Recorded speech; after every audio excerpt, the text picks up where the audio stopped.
வணக்கம் நண்பர்களே. ஸோ இன்றைக்கி வந்து பார்த்தீங்கன்னா இன்ட்ரெஸ்டிங்கான ஒரு ரெண்டு விஷயங்க. ஒன்று வந்து பார்த்தீங்கன்னா 11 படம் நீங்கள் எல்லாருமே வந்து பார்த்துருப்பீங்கன்னு நான் நம்புகிறேன். பார்க்கலன்னா கண்டிப்பாக பாருங்கள். இதோடைய டைரக்டர் லோகேஷ் அஜில்ஸ் அவர் என்ன சொன்னார்னா, இந்த படம் நல்ல படமாக இருந்தும் கூட பெரிய அளவில் வந்து ரீச் ஆகலை இன் சென்ஸ் என்னென்னா, யாருமே ரிவ்யூவர்ஸ் நிறைய பேர் வந்து ரிவ்யூ பண்ணல. இல்லை என்னன்னா வந்து டெஃபினட்டாக நிறைய விஷயம் நான் பேசி ஆகணும். இது என்னென்னு எப்படின்னு பார்த்தீங்கன்னா, இந்த ரிவ்யூ பண்ணுறேன் அப்படின்னு இருக்கக்கூடிய ரிவ்யூஸ் வந்து தரமான ஒரு நல்ல படைப்பான படத்தை வந்து நல்ல ஒரு கண்டென்ட்டாக இருக்க படத்தை வந்து இவங்க ரிவ்யூ பண்ணுறதில்ல. இதனால் நிறைய பேருக்கு தெரியாமல் போக எங்கேயோ ஒரு மூலையில் இருக்கக்கூடிய ஒருத்தரோ 2 பேர் ரிவ்யூ பண்ணும்போது இப்படிப்பட்ட ஒரு நல்ல படத்தை மிஸ் பண்ணிட்டோமே அப்படிங்கிற ஆதங்கம் கண்டிப்பாக எல்லாருக்கும் வரும். அதாவது பெரிய பெரிய ஸ்டார்ஸ் ரிவ்யூ பண்ணக்கூடிய பிரசாந்தாக இருக்கட்டும், ப்ளூ சட்டையாக இருக்கட்டும், ஸோ இவங்களுக்கெல்லாம் என்னென்னா ஸ்டாரோட ஸ்டார்டம் வேல்யூ வச்சு படம் பார்க்குறீங்க, சரியா?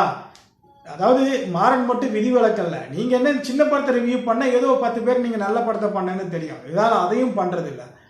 பிரசாந்த் வந்து பார்த்தீங்கன்னா ஐஎஸ் பேர் ரிவ்யூவர்னு அபிஷேக் அவுத்து விட்டார், விடுங்க, அதெல்லாம் கிடக்கட்டும். பட் நான் என்ன சொல்கிறேன்னா, அட்லீஸ்ட் பிரசாந்த் உங்களுக்கு வந்து ஒரு நல்ல ரிவ்யூவருங்கிற பேர் இருக்கிறதுனால நீங்கள் இந்த படத்தை ரிவ்யூ பண்ணியிருந்தால் இல்லைன்னா டெஃபினட்டாக கொஞ்சம் பேருக்கு ரீச் ஆகிருக்கும். கரெக்டாக அதுதான் அந்த டைரக்டர் சொல்லக்கூடியது. படைப்பு அருமையான படைப்புங்க.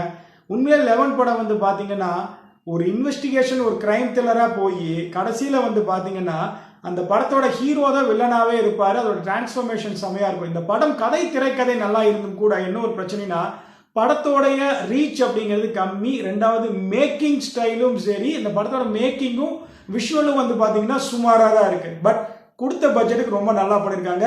எட்ஜ் த்ரில்லிங் அப்படி நம்மளை உட்கார வச்சிருச்சு. கடைசி வரைக்கும் என்னடா நடக்கும் அப்படின்ட்டு தோய்வுங்கிறது இந்த படத்தில் பார்க்கவே முடியல. இந்த படம் நீங்கள் பார்க்கக்கூடிய வாய்ப்பு கிடைச்சா கண்டிப்பாக நீங்கள் பாருங்கள். ரொம்ப ரொம்ப நல்லா இருக்குது. So don't miss it. என்னுடைய ஆதங்கம் இங்கே தான். இந்த மாதிரி நல்ல கண்டென்ட்டெல்லாம் நீங்கள் ஏன் ரிவ்யூ பண்ணல? இதுக்கு டேரக்டர் வந்து உங்களுக்கு காசு கொடுத்தா தான் நீங்கள் ரிவ்யூ பண்ணுங்களா? டெஃபினட்டாக சின்ன சின்ன ரிவ்யூஸ் வந்து இல்லைன்னு சொல்கிறது. நான் நிறைய பேர்த்த பார்த்துக்க ரிவ்யூ பண்ணுறாங்க. அவங்க சேனலில் போய் பாருங்கள். அவங்க நல்ல சூப்பர் படத்தெல்லாம் ரிவ்யூ பண்ணியிருப்பாங்க. அந்த மாதிரி படத்தை வந்து நீங்கள் பார்த்து நல்லா இருக்குன்னா இன்னும் ஒரு 10 பேருக்கு எடுத்து சொல்லுங்கள் அப்படின்னு தான் நான் இங்கே சொல்ல வரேன். ஸோ அடுத்தா வந்து பார்த்தீங்கன்னா கூலி படத்தோடைய ஃபஸ்ட்டு ஒரு ஹை லெவல் ஒரு ப்ரிவியூ ஷோ வந்து பார்த்துருக்காங்க.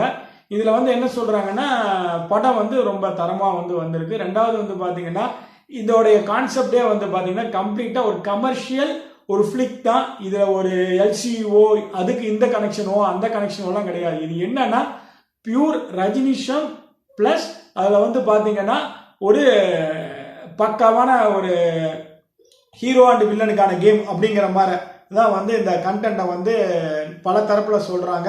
பட் இது எல்சியூவில் வராது அப்படிங்கிறதையும் அவங்க தெளிவாக சொல்லிட்டாங்க. இது டோட்டலாக it is a complete Rajini. அவருக்காகவே ஒரு மாஸ் என்டர்டைன்மெண்ட்டாக தான் இந்த படம் பண்ணியிருக்குங்கிறங்க. 1000 கோடி அடிக்கும்னு வந்து நிறைய பேர் சொல்கிறீங்க. இங்கே எழுதி வச்சுக்கோங்க. 1000 கோடியெல்லாம் வந்து ரொம்ப ரொம்ப கஷ்டம்தான். ஏன் சொல்லுங்கள், ஹிந்தி பெல்ட்டில் குறைஞ்சபட்சம் நம்மளால் 300 - 400 கோடி நீங்கள் பார்த்தால் மட்டுமே தான் 1000 கோடி அடிக்க முடியும். சவுத் இந்தியாலே ஓவர்சீஸ்லேயும் நீங்கள் அடிச்சிங்கன்னா அதிகபட்சம் 500 - 600 கோடிக்கு மேலே உங்களால் அடிக்கவே முடியாது. இதுதான் வந்து ஃபேக்ட், ஓகேங்களா? இதை ஏன் நான் இங்கே சொல்கிறேன்னா, நிறைய பேர் அத்தனை கோடி அடிக்கும் இத்தனை கோடி அடிக்கிறீங்க அப்படிங்கிறீங்க. அதுக்கெல்லாம் வந்து வாய்ப்பு இல்லை ராஜா. ஹிந்தி பெல்ட்டில் வந்து அட்லீஸ்ட் ஒரு 250 கோடி அடித்தால் மட்டுமே தான் வரும்.